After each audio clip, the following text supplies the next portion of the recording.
예레미야서. 예레미야는 이스라엘 제사장으로서 남유다가 멸망하기 전 몇십 년 동안 예루살렘에 살며 활동했습니다. 그는 이스라엘이 받게 될 엄중한 심판을 경고한 선지자였는데 이스라엘이 우상 숭배와 불의로 하나님과의 언약을 어겼기 때문이죠.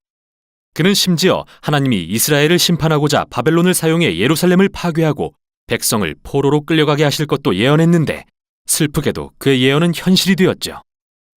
예레미야는 예루살렘이 포위되고 파괴될 때 거기 살았고 포로로 끌려가는 것도 지켜봐야 했습니다.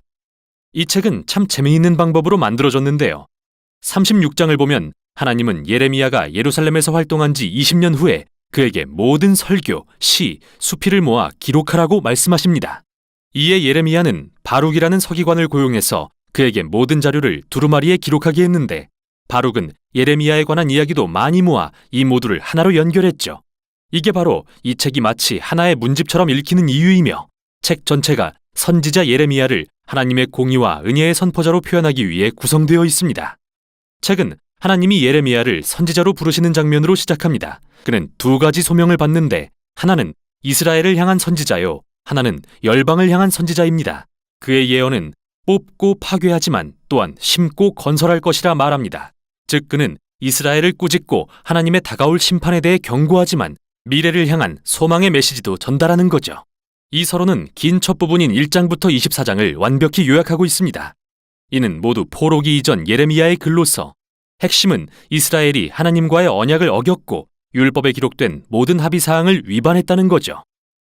그들은 여러 방식으로 가나안의 온갖 이방신을 받아들여 전국의 신전을 세워 예배했는데 예레미야는 이러한 우상 숭배를 간음에 비유해서 매춘, 난혼, 외도 등의 단어를 사용해 이스라엘이 어떻게 이방신들에게 충성했는지 묘사했죠. 또 예레미야는 반복해서 이스라엘 지도자들을 비판했는데 제사장, 왕, 선지자 할 것 없이 모두 타락했기 때문이죠. 그들은 율법과 언약을 버렸고 그 결과 비극이 찾아왔습니다. 사회에 불의가 만연하게 된 것인데요. 이스라엘에서 가장 취약한 계층인 과부와 고아, 이민자들이 유린당했는데 이는 명백히 율법에 어긋난 것이었지만 이스라엘 지도자들은 신경조차 쓰지 않았죠. 이런 모든 문제가 집약된 곳이 바로 7장입니다. 예레미야의 성전 설교로 불리는 장이죠.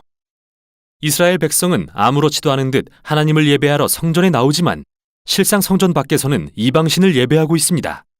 심지어 어떤 이들은 끔찍한 가나안 풍습을 따라 자녀를 희생제물로 삼기도 했죠. 결국 예레미야는 누구나 듣기 싫어하는 말씀을 선포하게 됩니다.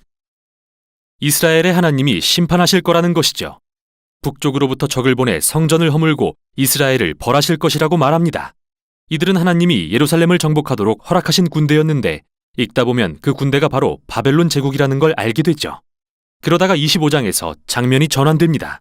이스라엘은 하나님께 돌이키지 않았고 결국 바벨론에 새로 즉위한 느부갓네살 왕 첫 해에 하나님은 예레미야에게 바벨론 군대가 이스라엘과 주변 모든 민족을 정복하고 70년 동안 포로 삼을 것임을 선포하라고 하시죠. 그는 바벨론을 이스라엘의 불의와 우상 숭배에 대한 하나님의 진노가 가득 찬 포도주 잔에 비유하는데 하나님은 이스라엘과 모든 민족이 이 잔을 마시게 하실 것입니다. 이 장이 이 책의 구성에서 핵심인 이유는 다음에 올 내용이 모두 바벨론의 공격에 초점을 맞추고 있기 때문이죠. 26에서 45장까지는 이스라엘, 46부터 51장까지는 다른 민족에 대한 공격입니다. 이스라엘에 대한 내용의 앞부분에서 예레미야는 이스라엘이 돌아오기를 애원하고 마지막 순간까지 경고하지만 이스라엘 지도자들은 끝까지 거부합니다. 이 내용의 뒷부분은 여러 이야기로 이루어져 있는데 예루살렘이 바벨론에 포위되어 결국 멸망하는 모습, 또 예레미야가 그 시간 동안 박해받는 모습, 그리고 그의 의지와 상관없이 이스라엘 반역자들에게 납치되어 이집트로 끌려가는 모습이 그려집니다. 그런데 바로 여기 재앙과 심판의 어두운 이야기 한가운데 이스라엘의 미래에 관한 소망의 메시지가 있습니다.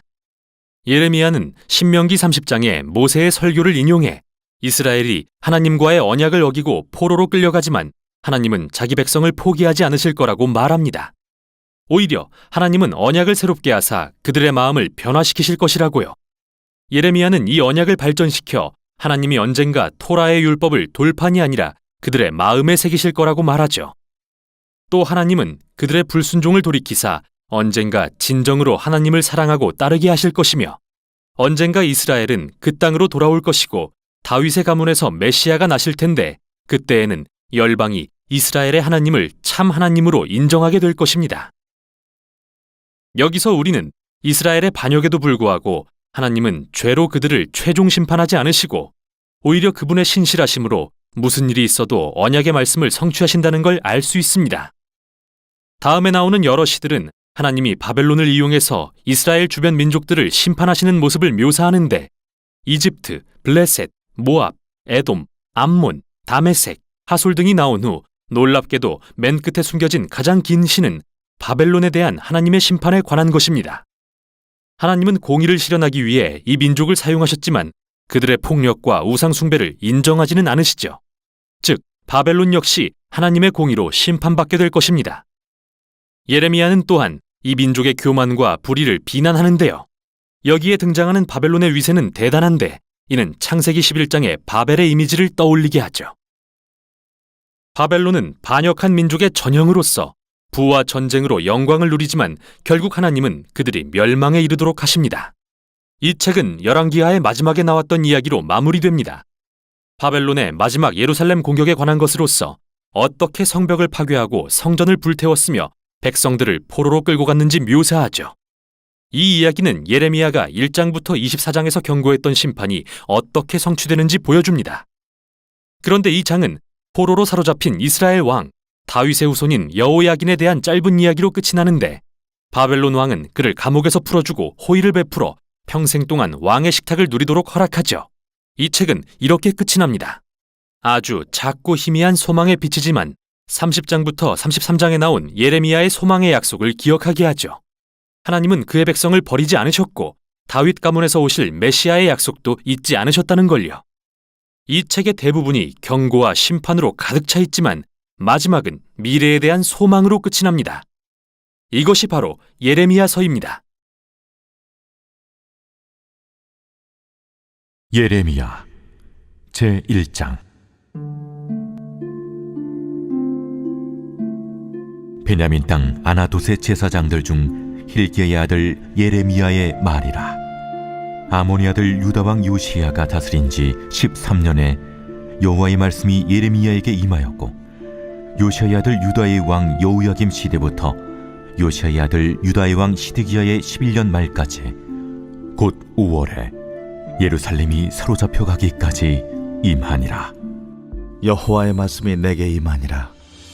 내가 너를 모태에 짓기 전에 너를 알았고 네가 배에서 나오기 전에 너를 성별하였고 너를 여러 나라의 선지자로 세웠노라.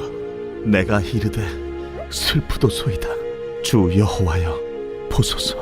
나는 아이라 말할 줄을 알지 못하나이다 하니 여호와께서 내게 이르시되 너는 아이라 말하지 말고 내가 너를 누구에게 보내든지 너는 가며 내가 네게 무엇을 명령하든지 너는 말할지니라.